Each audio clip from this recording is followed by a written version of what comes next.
자, 이어서 4장 한번 보도록 하겠습니다. 자, 조직의 외부 환경입니다. 자, 조직, 기업의 조직을 이야기합니다. 기업을 조직으로 보고요. 기업의 외부 환경이 어떠냐라는 겁니다. 환경의 개념, 환경의 종류, 디지털 시대, 경영 환경, 산업화, 산업혁명 시대 도래. 자, 기업과 환경이라는 기업과 사회라는 과목을 제가 또 지도를 하고 있습니다. 지금 이번 학기에는 없는데요. 1학기에만 제가 교양 과목으로 제가 하고 있습니다. 자, 그 과목이 하나 나와 별도로 과목이 하나 있듯이 과목은 엄청나게 방대하게 많습니다. 자, 그러면 이 기업 환경을 우리가 이제 가면 갈수록 많이 예의주시하고 있습니다. 왜냐하면 다른 나라들이 이제 이렇게 많이 이제 영향을 줄 수 없는 어떤 여건하고 지금의 상황은 어느 나라가 어떻게 지금 경영을 하고 있고 어떤 기술력을 발휘해서 앞서가고 있는지를 이미 SNS를 통해서 볼 수 있는 경우가 많습니다. 매체가 많기 때문에 이제는 오늘의 1등이 내일의 1등이 될 수가 없어요. 네, 그런 시대가 도래되었습니다.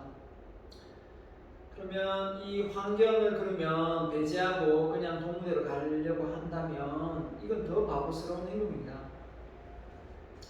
그래서 일단 경쟁 구도를 하지 말고 경쟁을 넘어서는 이제 상황으로 가려면 경쟁사가 어떤 사업을 이제 일으키고 있는지를 알아야 될 거 아니에요.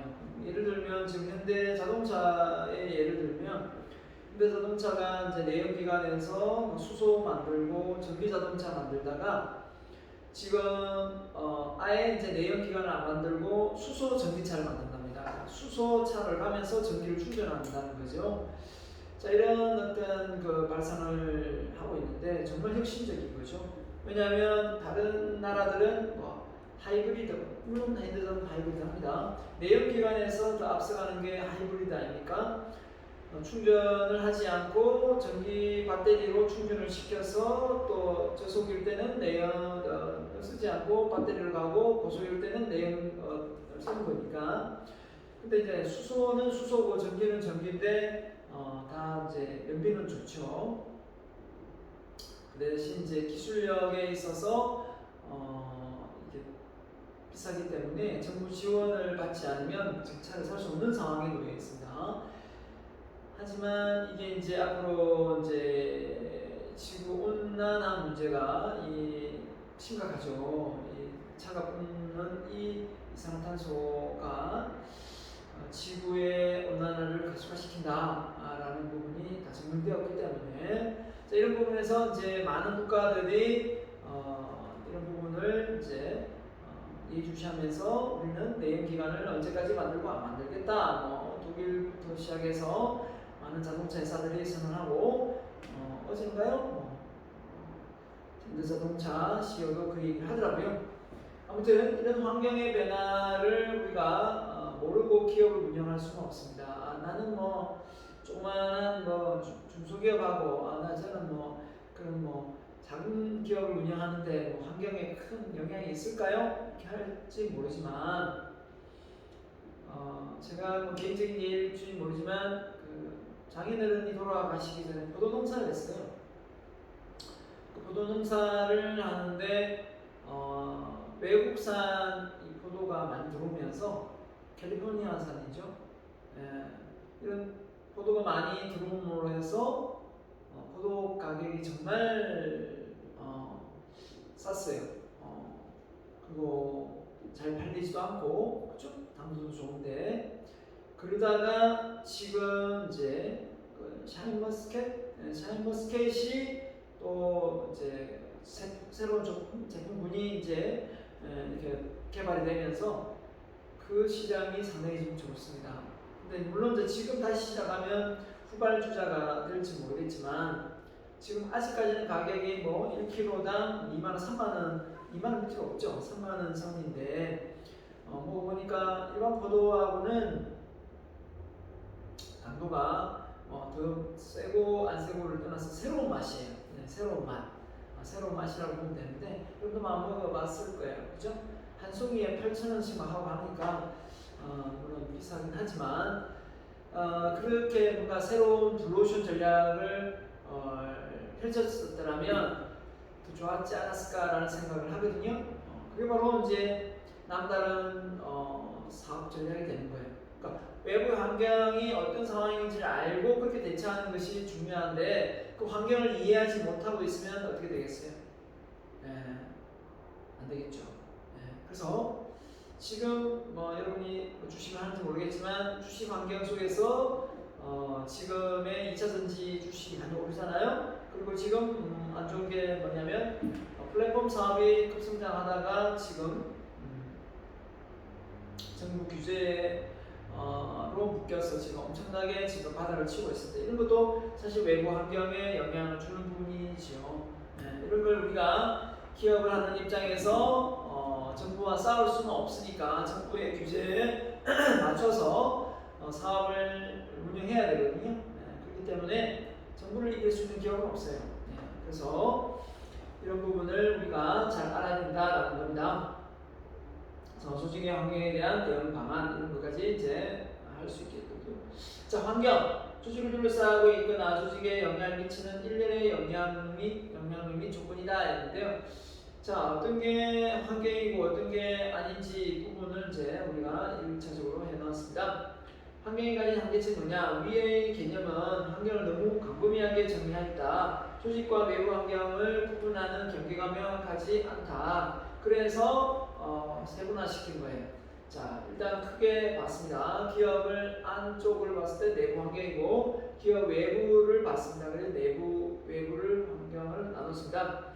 그러니까 기업 내부 환경은 말 그대로 조직 문화가 형성되어 있을 것이고 그 안에 뭐 성격이나 가치나 규율이나 스타일 이런 게 다 이제 조직 문화에 속하니까요. 그게 내부 환경을 보는 거고 외부 환경은 이제 직접적인 연관된 과학 환경과 그 다음에 일반적인 뭐 정치 문화 경제 이런 다 요소가 세계 글로벌 요소가 다 환경적인 부분이기 때문에 일반 환경에 속합니다. 그래서 외부의 존재하면서 조직의 의사결정이나 전반적인 경영 활동에 영향을 미치는 환경을 의미한다. 이렇게 되겠습니다. 그래서 내부 환경, 직접적으로 쌓인 과학 환경, 그 다음에 이제 일반 환경인데 보시다시피 이 일반 환경은 경제, 기술적인 요인, 문화, 사회적인 문화죠. 우리나라도 문화가 있잖아요, 그죠? 우리나라만이 가진 문화, 정치, 법률적인 거, 국제적인 요인 다 여기에 외부는 일반 환경에 속하고요. 그다음 과학 환경은 이제 말 그대로 이제 이해관계자들이죠. 스테이크홀더입니다. 말 그대로 경쟁 기업, 고객, 공급자, 규제 기관, 노동조합 이 다 이제 이 과학 환경이라고 볼 수 있겠습니다. 노조가 있는 데가 있고 없는 데가 있고요. 그죠? 자, 그래서 일반 환경 한번 보겠습니다. 일반 환경 큰 겁니다. 자, 먼저 경제적 환경을 볼까요? 자, 경제적 환경을 보면 우리나라는 이제 자본주의 국가지만 사실은 오리지널 자본주의는 아니고 혼합을 하고 있죠. 혼합 자본주의라고 보면 됩니다. 사회주의 성향을 띠면서 자본주의 성향을 가지고 있죠. 왜 자본주의를 오리지널 하지 못하냐 하면 자, 도로, 철도, 국방, 우체국 이런 전기, 가스 이런 부분은 민간으로 넘기지 않았죠. 수도 이런 전기 이런 부분을 민간으로 넘기면 큰일 나죠. 대물을 내가지고 공부를 못 받으면 큰일 납니다. 그래서 지금 철도, 지하철, 노조 오늘 협상 마감일이라고 알고 있습니다. 그래서 그런 부분이 만약에 많이 이렇게 데모를 하거나 하면 시민들이 엄청난 고통을 받을 수 있죠. 그래서 서민들의 어떤 생활 안정을 크게 지장을 주는 요소는 정부가 관여를 합니다. 그렇기 때문에 이게 이제 자본주의 국가에서는 시장, 수요자와 공급자의 영향에 의해서 어떻게 가격이 형성되는 게 스미스 이론이지만 그렇지 않다는 거죠. 자, 그래서 독점 상황입니다. 독점 상황일 때는 공공재, 방금 말한 대로 재와 서비스를 국가가 전체적으로 경제를 좌지우지하는 부분입니다.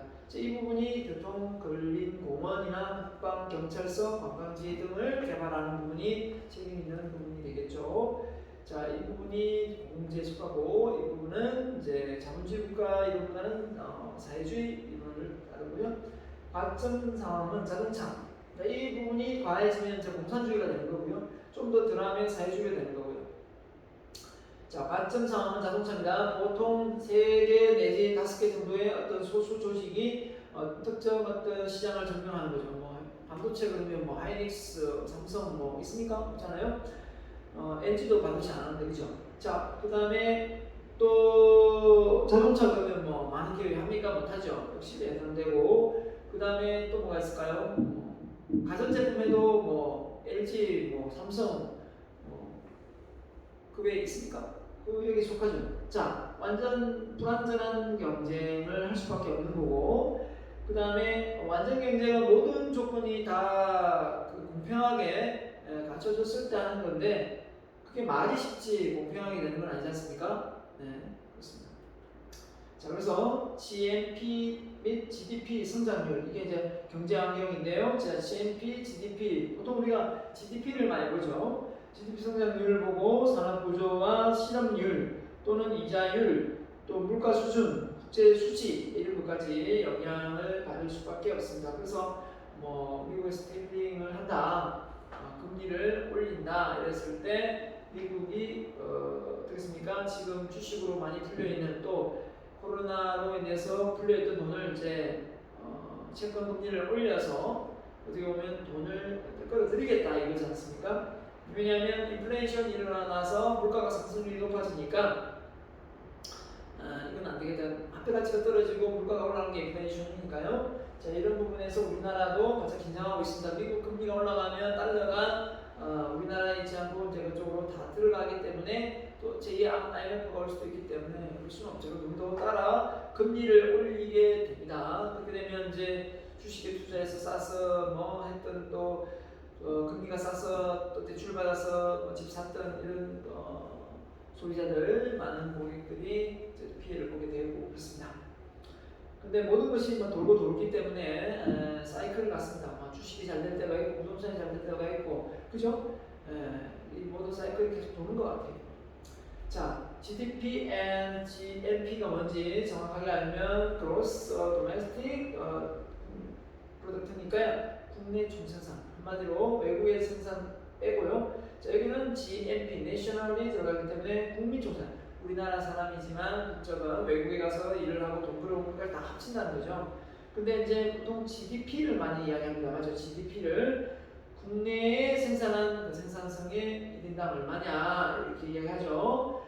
국내 1년에 생산한 것은 모두 합한 금액이 얼마냐 이걸 갖고 GDP가 뭐 어떻다 하면서 국가의 경제 성장을 전치합니다. 자, 그 다음에 경제 환경. 자, 계속 읽겠습니다. 이 책에는 없지만 인플레이션 방금 얘기했죠. 상품 거래에서 통화량이 과잉으로 증가하여 물가는 오르는데 화폐 가치는 떨어지는 이 현상, 이 인플레이션이고 반대로 디플레이션은 물가가 이제 떨어지고 화폐 가치가 소중해지는 거죠. 왜냐하면 돈이 덜 풀리게 되니까 돈을 덜 찍어내서 풀지 않으면 이렇게 됩니다. 지금은 이제 미국이나 우리나라는 전 세계적으로 코로나로 인해서 돈을 막 찍어냈습니다. 막 찍어냈는데 미국이야 뭐 기축통화가 되어서 언제든지 돈을 다시 마음대로 뭐 걸들고 싶으면 들으면 되겠지만 우리나라는 기축통화가 아니고 그죠? 나라도 적기 때문에 이런 부분에서 많이 찍어낸다면 이게 물가 상승률하고 많은 영향력이 있습니다. 그래서 지금보다 화폐 가치를 우리가 올리기 위해서는 화폐 가치를 좀 더 낮춰야 된다. 이렇게 이야기를 하고 그런 정치인도 있었습니다. 자, 정치 법률 환경입니다. 자, 정치 법률 환경은 기업 활동에 재화 요인이 되거나 옹호적인 영향을 미침으로써 경영 전략이나 장기적인 계획 수립에 중요한 요인이 됩니다. 이 정치하고 휘말리게 되면 상당히 어렵습니다. 그래서 줄을 잘 쓰라는 말을 하는데 줄을 너무 잘 쓰려고 하다가 삼성이 이건 삼성이 바로 그거 아닙니까? 이재용이 회장이 어떻게 보면 박근혜 때 이제 그 최순실하고 이렇게 맡고 있을 때 그때 이제 잘 보이려고 뭐 말도 선물하고 뭐 얼마큼의 로비를 했겠죠. 그게 이제 정부가 그 고스란히 뭐 지속됐을 때는 문제가 없지만 탄핵이 됐을 때는 그게 고스란히 이제 징후로 되는 거죠. 구속도 되었다가 삼성이 갖는 이 기업의 시너지가 워낙 크다 보니까 정부가 두 손 다 들고 일단 어떻게 습니까? 사면을 해준 건 아니고 잠깐 빼내준 거죠. 네, 빼내준 건데 사면이나 다름없다는 말도 있고 아무튼 그렇습니다. 그만큼 정치적인 어떤 정경유착을 한다는 것 자체가 기업인으로서의 올바른 행동은 아니고 근데 대놓고 돈을 달라고 했던 경우가 많습니다. 그 대표적인 기업이 유한 킴블리인데요. 유한 킴블리를 운영했던 사람이 바로 유일한 박사입니다. 그때 당시 박정희 대통령 때인데요. 정치적인 활동 목적으로 기업에서 막 돈을 그냥 강제로 탈취하다시피 했던 거예요. 근데 이제 이 상황에서 정치 자금에 돈을 이제 넣는다에 대해서 이 유일한 박사 이분은 상당히 좀 나를 위해서 뭐 기부도 하고 하긴 하겠는데 이렇게 정치적인 어떤 그 휘말리고 싶지 않은 거예요. 그래서 돈을 어느 정도 정치 자금으로 써달라고 돈을 내야 되는데 내지 않았어요. 그러니까 바로 감사가 들어왔거든요.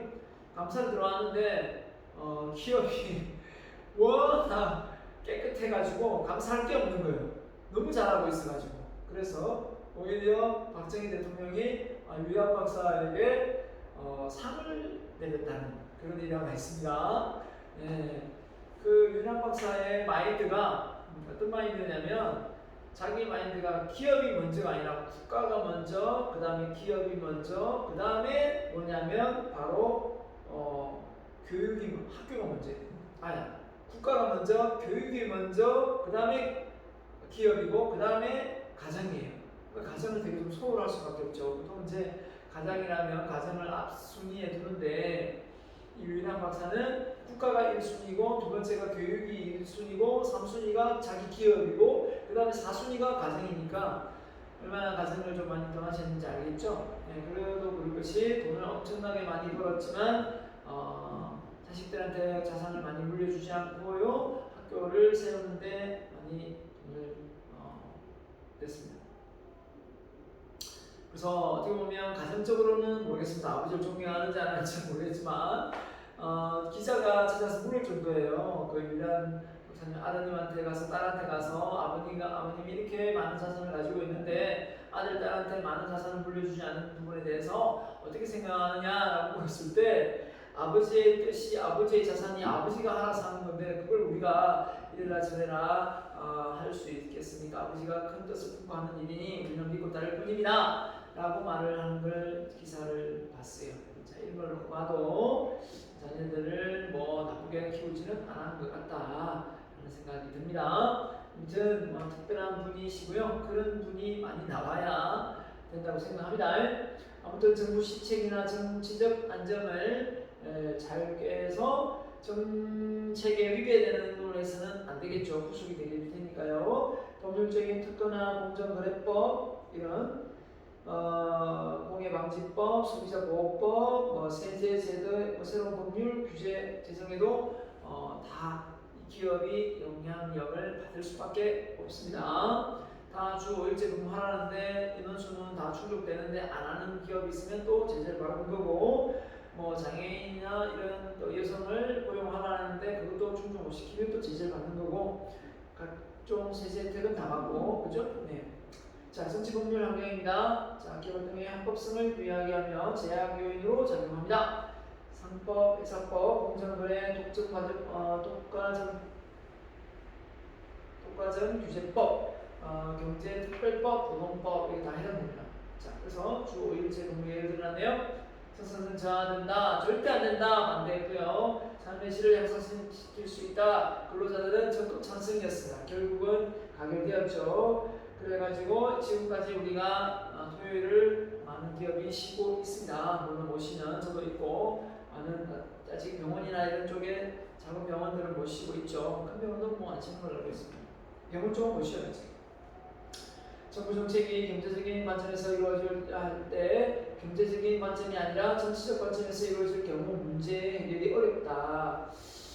자, 그래서 이 이제 부작용이 많이 있을 수 있는 거죠. 정부의 정책이 경제적인 관점에 이루어져야 되는데 경제적인 관점이 아니라 정치적 관점에서 이루어진다. 표를 많이 얻기 위한 어떤 그걸 통해서 정책을 펼친다면 이게 이제 나라 세금을 받아서 운영하는데 자기가 기득권 여당이 마음대로 받은 세금을 막 표를 위해서 쓴다면 이것도 문제가 있는 거죠. 자, 가환경입니다. 자, 일반 환경입니다. 자, 사회 문화입니다. 자, 사회 문화가 정말 또 기업에 영향을 많이 줄까요? 보겠습니다. 사회 문화적 환경이나 사회 구성원들이 사회 문화 배경의 생산, 발전 등에 갖게 되는 의미입니다. 자, 발전되면서 사회적 가치, 자, 태도, 규범, 생활 양식, 인구 통계학적 특성 이런 부분들이 기업의 생산성에 영향을 줄까요? 줍니다. 자, 사회 구성원들이 사회 유지하고 달성해야 할 적절한 목표가 생각될 때 사회적 가치입니다. 어떤 걸 사회적 가치로 두느냐 이거죠. 그러니까 사회적 가치가 어떤 건가? 열심히 일한 당신 떠나라. 여가도 많이 가고, 그죠? 이게 놀이 문화도 많이 형성되어 있습니다. 이런 것도 이제 사회적 가치라고 보는 거죠. 근로자들에게 어떤 복지를 많이 하라고 강요도 많이 하고 있죠. 자, 그 다음에 또 사회적인 환원을 많이 하는 기업이 브랜드 가치가 올라가기도 하고요. 자, 그래서 어떤 사회에서는 발생하는 문화와 문제와 행동에 관한 개인이 갖는 감정이나 사고, 태도가 달라질 수 있겠죠. 이 사회가 허용되는 범위 내에서 태도를 하는 거하고 사회가 허용되지 않는 범위 내에서 행동하는 거하고 이게 달라지지 않습니까? 그래서 뭐 어떤 환경이 많이 되어 있습니까? 이게 인구 통계학적으로 보면 이제 홀로 사는 사람이 많다. 여러분 교회 보면 그때 홀로 사는 사람이 많다 보면 태도가 좀 이기적이지 않겠습니까? 개인주의적인 성향이 강한 거고 우리나라는 좀 정의 문화고 미국이나 유럽보다는 좀 더 잔정이 많고 나눔을 실천하는 어떤 문화인데 이 사회적인 어떤 인구 통계학적인 문제로 인해서 또 취업이 안 되거나 결혼을 못하거나 이런 여러 가지 문제로 인해서 사회적인 문제가 일어날 수 있어요. 특히 이제 이 코로나로 인해서 서로 왕래하지 않는 어떤 친구 간의 또 형제지 간의 어떤 관계 속에서 힘들 수 있고요. 그 다음에 이제 아이들 같은 경우는 언어적인 발달에 문제가 있대요. 왜냐하면 마스크를 끼고 이렇게 말을 하기 때문에 아이들은 입을 보고 빨리 말을 배우는데 유치원에서 마스크를 끼고 수업을 하니까 선생님 입을 잘 모른다 이거 못 본다 이거죠. 아이들 서로도 마찬가지고요. 많이 느려진다 이런 말도 있더라고요. 자, 그래서 사회 구성원들에게 영향을 주는 행동, 공동적인 기준입니다. 규범, 지켜야 될 어떤 부분이죠. 생활 양식, 사람이 세상 살아가는 방식 다를 수 있죠. 라이프 스타일이 다르지 않습니까? 누구는 해외여행을 몇 번 갔느냐, 뭐 저기 그냥 골프를 치느냐 안 치느냐, 뭐 그죠? 뭐 헬스를 다니느냐 안 다니느냐, 운동을 하느냐, 그죠? 다 다를 수 있습니다. 통계학적으로 총 인구 비율이 어떻게 됩니까? 남녀 성비가 남아서 소상이 엄청나게 그러다가 이제는 남자보다 이제 딸이 좋다. 딸이 나중에 부모한테 잘한다 해서 딸만 둘 나오면 200점 이렇게 말도 있고요. 자, 연령대별로 직업 소득 수준 다 다릅니다. 맞죠? 이런 그 부분도 사회 문화적 환경에 많은 영향을 요소를 줍니다. 자, 부자의 어떤 기준도 달라지고요. 자, 그래서 국가별 인구 수를 보면은 자, 뭐 여러 가지 지금 되겠지만 2050년도 되면은 중국보다 인도가 더 많을 걸로 예상하고 있고요. 앞으로는 숫자가 많은가 봐요. 미국도 중국 다음으로 이제 3위는 계속 유지하고 있네요. 러시아는 저쪽 없었네요. 자, 없어져 버리고, 그죠? 네, 내려가 버리고 인도네시아 올라가고 6위 정도고 파키스탄이 많이 남나네요. 파키스탄이 많이 올라오네요. 인구 대비 많이 올라오고 자 우리나라는 뭐 영원히 이제 사라질 것 같고 19위 인구가 19가 아니죠. 네. 자 여기 보면 인구 순위가 우리나라는 24위네요. 24위인데 26위 됐다가 여기는 46위 46위까지 밀려날 것으로 예상합니다. 왜냐하면 인구가 줄어들고 있으니까요. 그죠? 자 줄어들고 있습니다. 줄어들고 있고 자 보면은 우리나라 인구가 보세요. 자 연령대가 2010년에서 자 일할 수 있는 65세, 15세, 64세, 72% 가다가 2050년대에 가면은 53% 맞죠? 그 다음에 65세가 36%, 80세가 14.5% 이렇게 많아질 거예요. 80 거의 1.9%밖에 안 되는데 그죠? 고령화 시대에 도래된다 이거죠. 자 이런 걸 감안해 놓고 볼 때 앞으로 어떤 식으로 사업 비즈니스를 일으켜야 될지 사업을 해야 될지도 나오게 되겠죠. 그래서 물질적인 풍요로 감각지향적이고 교육에 관심의 집중도 이게 많죠. 많습니다. 아직까지는 많고요. 그 다음에 노후 대비 관심도가 많이 전개되고 있고 옛날에는 은퇴 시점에서 노후 준비를 했다면 요즘에는 50대, 40대조차도 노후 준비를 하는 사람도 많습니다. 저도 이미 50대 지금 이제 50딱 됐는데요. 노후 준비를 다 해놨습니다. 자 이렇게 되고 있고요. 교육 대비 감각지향. 감각지향이 어떤 거예요? 감각지향은 이거겠네요. 감각지향은 말 그대로 커피 한 잔을 하더라도 이 경치 좋은 데 가서 먹고 그죠? 이런 멀어도 밥을 한 끼 먹어도 어디 가서 멀리 가서 먹고 이런 문제 않습니까? 그 다음에 독신주의, 이혼율의 증가 자 이런 부분이 상당히 많이 늘어날 걸로 보입니다. 왜냐하면 편안함을 추구하다 보니까 의미와 가치성 삶을 살아야 되는데 너무 편안함을 추구하다 보니까 이 결혼관이 많이 바뀌는 것 같아요. 그렇죠? 네. 차라리 내가 이렇게 자녀들한테 많이 신경 쓰고 하는 것보다 차라리 나 혼자 살면서 저기고 저기고 마음 편히 살다 가겠다 이렇게 하는데 저는 반대입니다. 하나 알고 둘을 모르는 거예요. 자, 소수 자녀의 선호입니다. 핵가족 개선화 고급성의 추구, 고급성의 추구다 보니까 원룸 살아도 차는 벤츠는 몰고 다닙니다. 그죠? 자, 이런 어떤 성향, 못 먹어도 옷은 고급스럽게, 그죠? 이런 것도 있고요. 자, 여러분의 세대가 어떤 세대인지는 모르겠지만 저는 베이비붐 세대, 2차 베이비붐 세대에 속합니다. 부모 형제가 6명, 7명, 8명 이런 가정이 많은데요. 우리 집은 6명이고 우리 와이프 쪽도 6명입니다. 6남매인데 저는 막내입니다. 우리 와이프는 넷째고요. 자, 다섯째 우리 와이프는 다섯째군요. 다섯째. 아무튼 놓고 보면 우리가 이렇게 이제 베이비붐 세대들이 겪었던 어떤 그 삶의 어려움하고 또 여러분이 겪는 어떤 어려움 세대하고는 또 다르기 때문에 또 문화 자체가 또 다릅니다. 그죠? 아끼고 전략하는 문화가 우리 좀 많았다면 요즘은 집도 너무 높게 형성되어 있기 때문에 집을 사야 되겠다는 생각보다 어떻게 보면 집 사는 걸 포기하고 좀 즐기는 쪽으로 가고 있다는 것도 들어봤습니다. 자, 물론 영끌족 하면서 그죠? 집을 사재기 하는 경우도 있고요. 자, 우리나라 출산율 현황입니다. 지금 현재 70년대까지만 해도 이렇게 많이 넣다가 점점 90년대 접어들면서 급격히 떨어지면서 지금 현재 한 명이 안 된다라는 겁니다. 결혼해서 아이를 안 놓고 있다라고 보면 됩니다. 그래서 인구가 이렇게 고령화가 급격히 일어나고 있고 우리나라가 급격히 20년부터 30년, 40년, 50년 급격히 고령화가 지속되고 왜냐하면 새로운 신생아가 많이 태어나야 고령화가 지속되지 않는데 애는 놓지 않고 나이는 들어가니까 어쩔 수 없죠. 그래서 한국의 생산성 인구입니다. 나이 20년, 30년 갈수록 이게 평균보다 많이 떨어집니다. 생산성이 떨어진다는 것은 일을 해서 경제를 일으킬 인구가 적다는 거예요. 자, 이런 부분에서 정말 애로사항이 많습니다.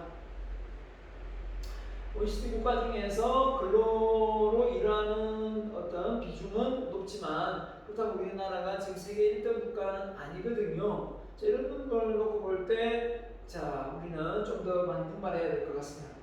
자, 그래서 말한 대로 우리 형님은 나하고 날 12살 차이가 나는데 1차 베이비 세대에 속하고요. 저는 2차 베이비 세대에 속합니다. 자, 이 1차, 2차가 은퇴를 하게 되고 나면 과연 어떤 문화가 또 형성될까? 저는 제가 생각하기에는 이 1차 베이비 세대들은 그 시골로 많이 갑니다. 시골이 좀 더 나는 좀 더 많이 활성화될 것 같고, 그렇다고 농사를 막 뼈빠지게 짓느냐? 그렇지는 않습니다. 그렇지는 않고, 하지만 가만히 있을 사람들은 아니에요. 워낙 부지런하고 하기 때문에 저 역시는 시골은 가고 싶지는 않습니다. 가고 싶지는 않은데 농사는 짓는데 텃밭을 운영할 정도의 작은 어떤 소일거리 정도는 하고 싶습니다.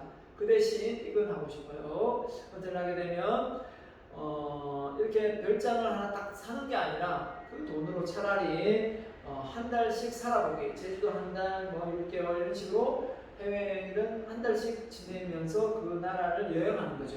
그걸 좀 해보고 싶어요. 예, 코로나가 끝나야 되는 거고요. 은퇴 시점 전에 해야 되겠죠, 이게.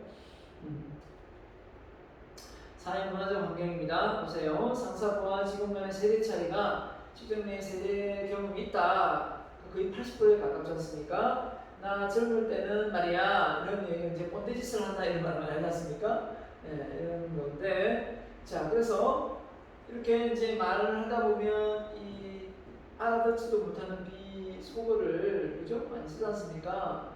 못 알아본 맞습니다. 버스 정류장을 줄임말 이정, 뻐정이라 뻐정, 볼매, 볼수록 매력 있는 볼매, 갈비, 갈수록 비호감 갈비, 먹지, 먹고 튄다, 그죠? 네, 상파, 생파, 내가 생파 좀 갔다 올게, 생파티, 그죠? 깜짝 놀랐다, 멘붕이 왔다, 네, 줄임말, 정신 나갔다, 이런 말, 생각력, 생활력이 강한 생각력한다, 그죠? 능청남, 능력 있고 청소 잘하는, 능력 있고 청소 잘하는, 정말요? 하여튼 이렇게 해놨는데요. 좋습니다. 문화적 차이 보십시오. 자, 이 박근혜 대통령이 와서 인사를 하는데 대통령은 뭐 손을 다 폈는지 안 폈는지 모르겠고요. 아무튼 이 속옷의 손. 우리나라면 대통령 인사하면 보통 두 손을 할 수도 있고 한데 미국의 문화적인 차원에서 이 빌 게이츠가 대통령을 예의 없이 받아들이는 건 아닌 것 같고요. 문화적 차이인 것 같습니다. 보증에 손을 넣고 우리는 인사를 한다면 엄청나게 건방진 사람으로 비춰지는데 그죠? 네.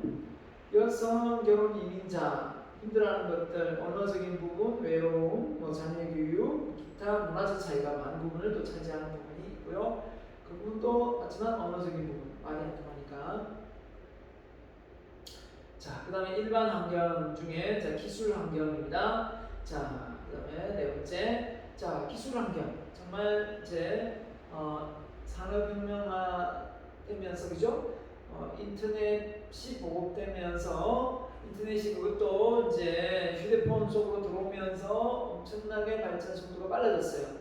그 전까지만 해도 데스크탑에서 인터넷이 될 때는 모뎀으로 접속하고 한참 걸리기도 했는데 이제는 이 인터넷 휴대폰이 이제 인터넷이 됨으로 해서 그걸 새로운 정보를 접하기가 너무 쉬워진 거죠. 이런 차원에서 기술력이 많이 공유되고 하다 보니까 거기에 앞서가려고 하다 보니까 그죠? 전기 컴퓨터 이제 AI 기술이 4차 혁명 시대에 도래 되는데 이런 부분을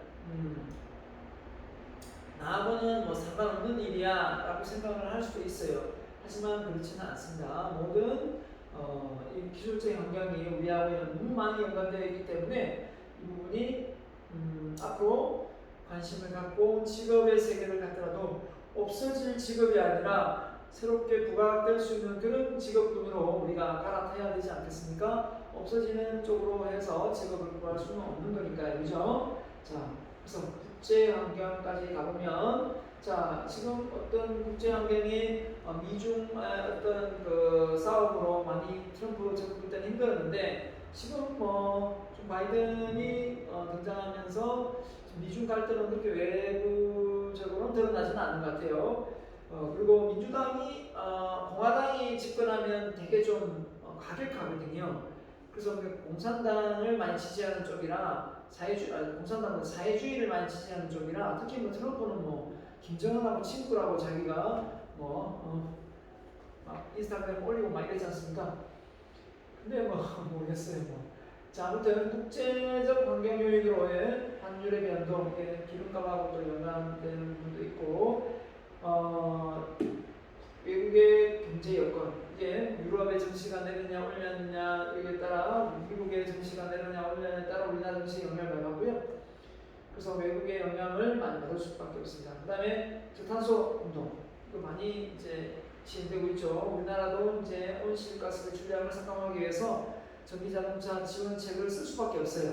그래서 유럽에서 온실가스, 독일이 감소율이, 그죠? 영국이 앞장서서 있네. 유럽 쪽이 많이 이게 앞장서더라고요. 근데 트럼프가 또 정치 나간 사람처럼 뭐 이런 온실가스, 저탄소 운동에 우리는 빠지겠다 이런 소리 했었고, 하여튼 좀 문제가 된 거라서 세계 보안관 역할을 해야 될 미국이 저렇게 자국의 이익을 위해서만 생각을 하니까 욕을 많이 먹었습니다. 지금은 욕을 그만큼 먹지는 않고 있습니다.